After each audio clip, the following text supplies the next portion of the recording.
What's up, guys? You are on the air and off the books with Bethann and Samantha, and it's me introducing it today because Samantha's ill. a little crunchy. On the froggy side, a little crunchy crispy. a little crisp. So today we have a really cool episode for you. We actually are reviewing something that was an arc. It's out now. Do we know what day it dropped? I think it was last week. April. I thought it was like April 4th or something. Oh, just kidding. Listen. Or 14th. I devoured this book, okay? This is Empire of Shadows by Jacquelyn Benson. And if you peeped the description of this podcast, you'll know that this is actually a romantasy. And came out on April 2nd. April 2nd. So you can get your hands on this right now. Right meow, okay? And the sequel is coming out this fall, I believe August, September. And it's going to be phenomenal. Is it a sequel or is it a prequel? This is the first book, so the next one is going to be the second. So it's not... I know it's the second book, but I thought it was a prequel to the first book. No, it's continuing on from where they left off. Gotcha.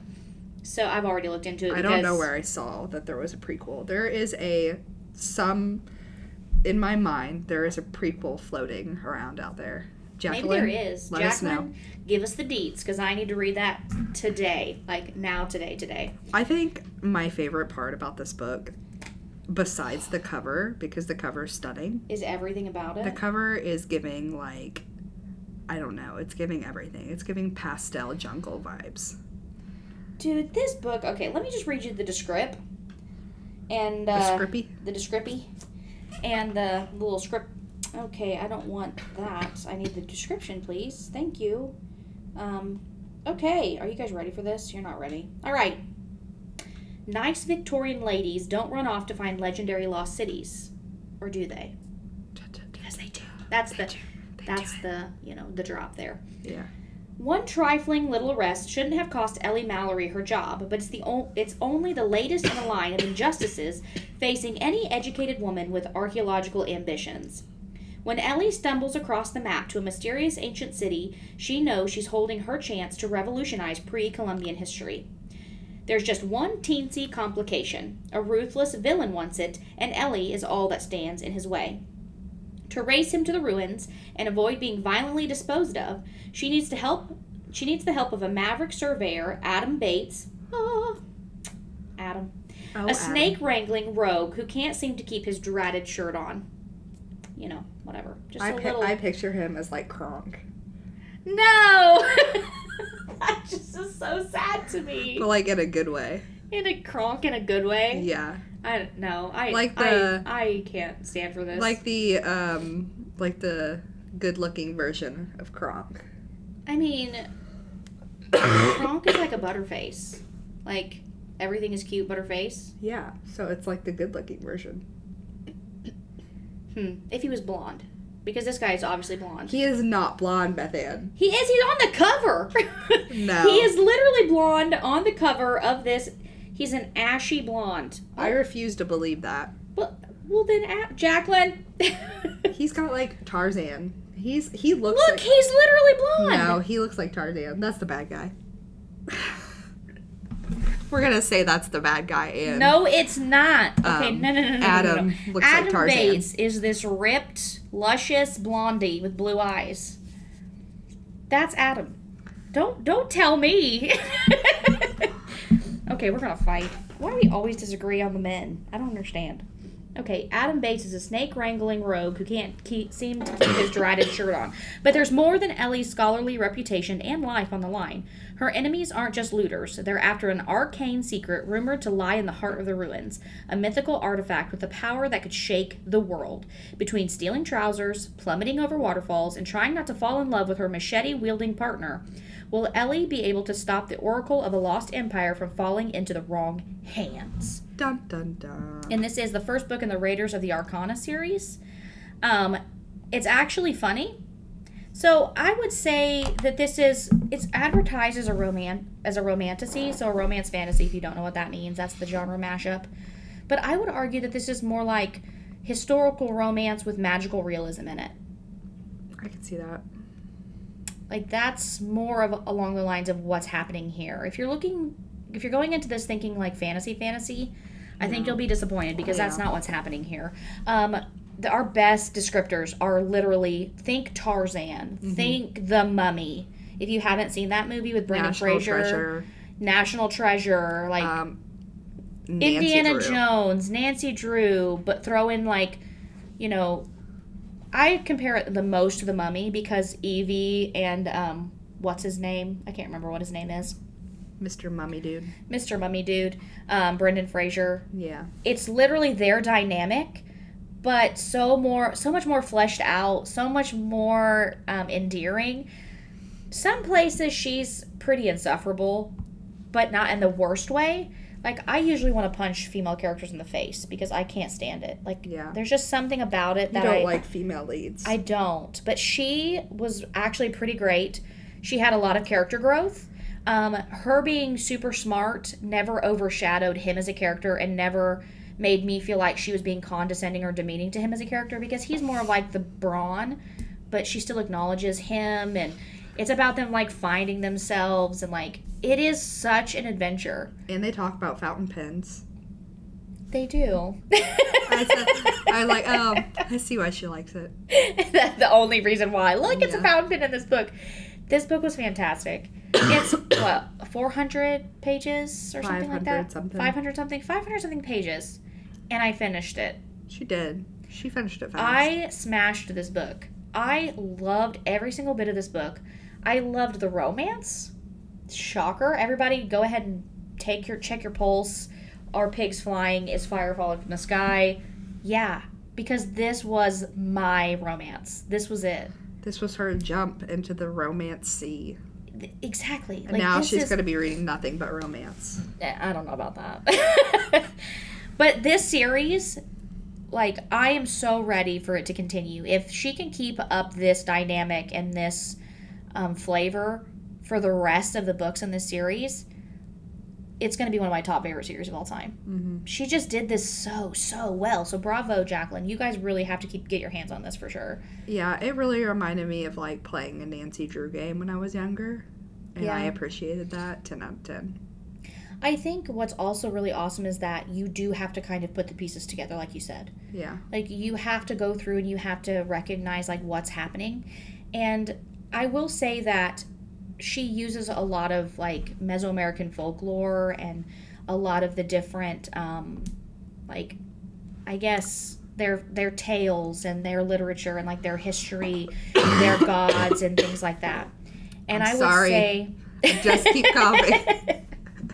And I would say that you don't have to know those things because she does a really good job of summing up what's actually happening, so you're not left in a lurch or she does all the studying for you. Yeah. You can really tell that Benson goes in writing this book, and she has done her research, and she's done her research extremely well.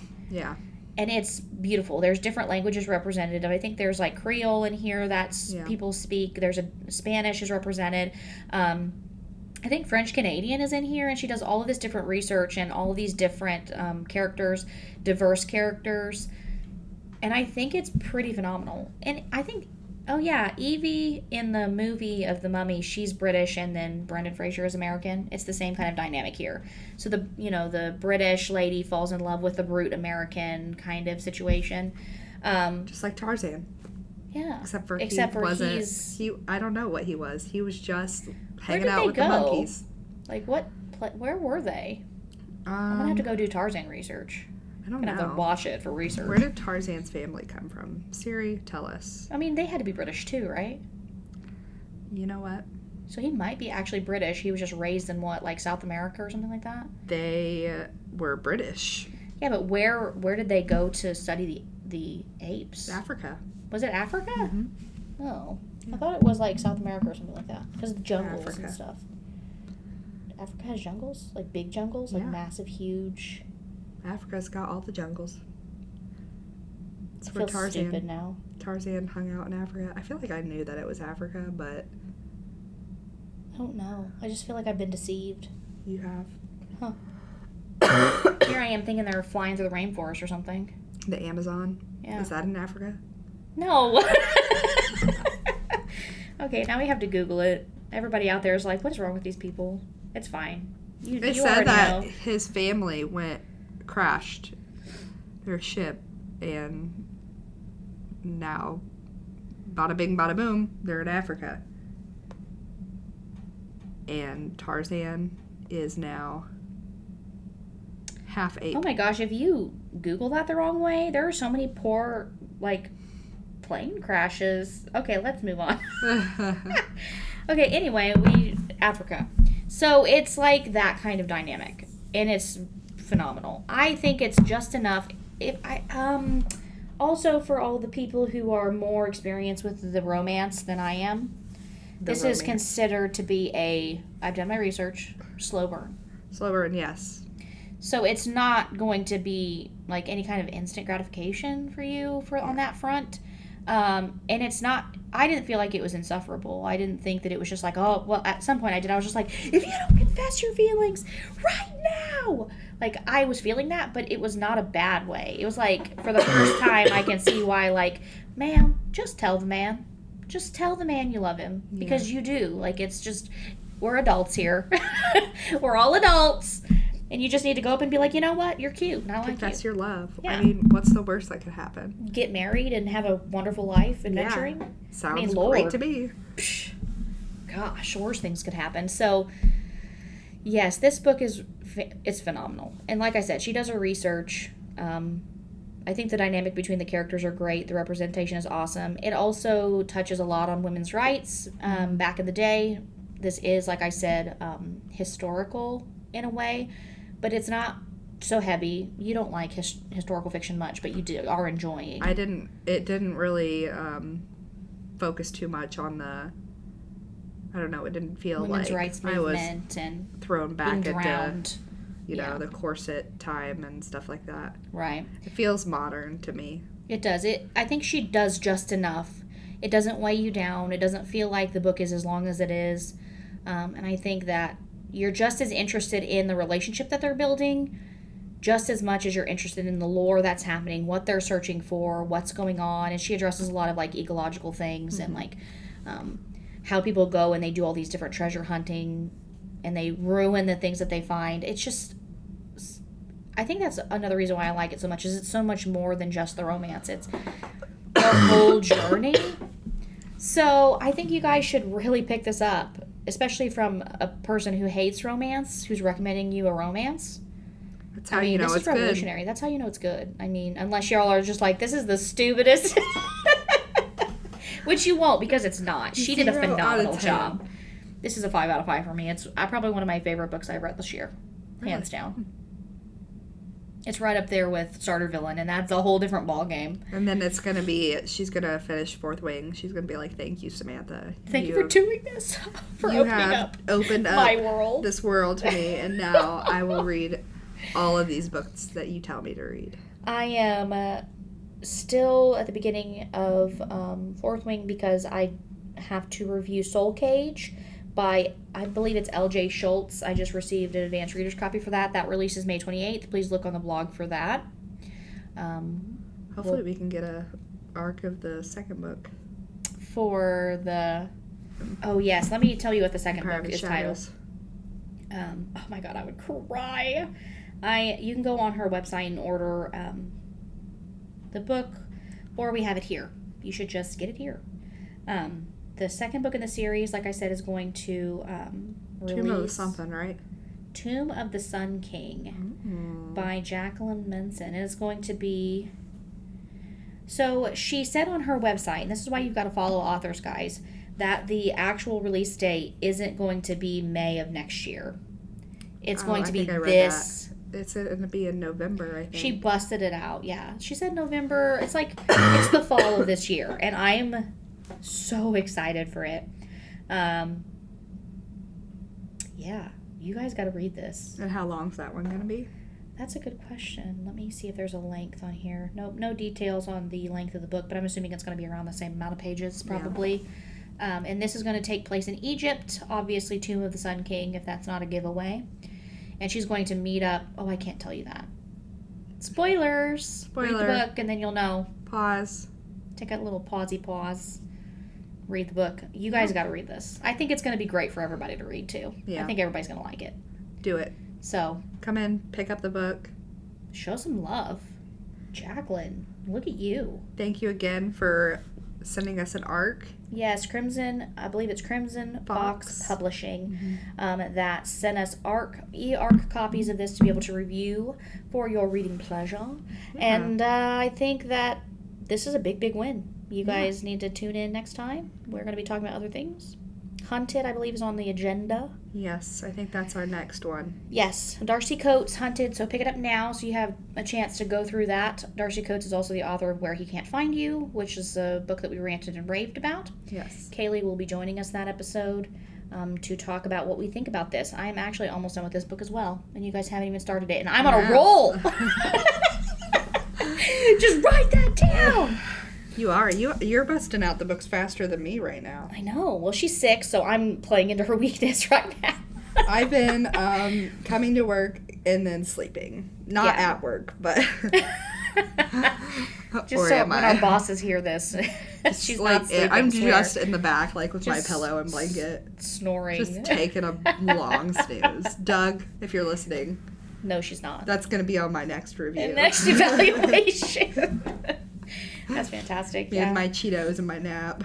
Cheetos and a nap. Right. Listen, I feel like it's fine as long as it's less than an hour. You can't even consider that a nap. Well, 15. Take a 15. You know what I mean? Take like 12 15s in a row. I'm just kidding. I am not napping. She's not napping. Yet. She's not napping right now. You can't prove it. Can't prove it. We're just using AI right now to use your voice. Yeah, this isn't even me. She's actually just here asleep. It's actually Ben. Yeah, and we just have one of those fancy voice turnover thingies. He's just really good at voice acting. You never knew. Now you know. Yeah. So join us next time. We get in trouble. This is why we Who knows? We'll be on the podcast next time. Bye. Bye.